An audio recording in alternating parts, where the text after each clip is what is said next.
Santandaer Mortgages have done this incredible research, and the results that it's thrown up have just blown me away. Parents today are spending probably more money than they can afford to make sure that they are moving to the right catchment area to get their children into the right school. Now, as parents, we all want to get our children into the right school because education is probably fundamentally the most important thing.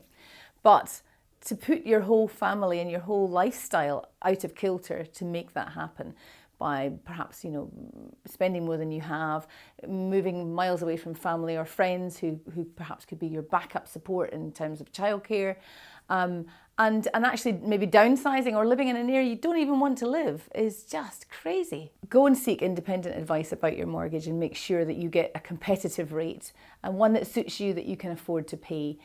Your kids will be fine, and talk to other parents in that area because they will give you lots of tips and advice on what schools are best. Perhaps your child's sporty, that school might be better. And from my point of view, my kids are a bit older now, and my friends being in the same situation, they're now selling the houses that they've brought their kids up in and wanting to downsize. And what they're finding is, their property's gone up in value because the next generation of parents coming in wants to pay that little bit more to be in the right area to get in that school. And so it goes on. When people are buying a property in a catchment area, obviously they're paying higher than the average price. So they've got to make sure they fully understand the financial commitment they're entering into. So please take time to look at the website, to understand advice, come into our branches or ring us up to make sure you can afford that mortgage through the life of its loan. Frightening statistic. People on average are paying almost £23,000 more just to live in the area of the right school.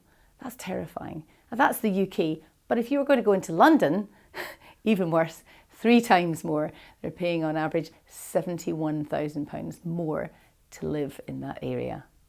That's terrifying.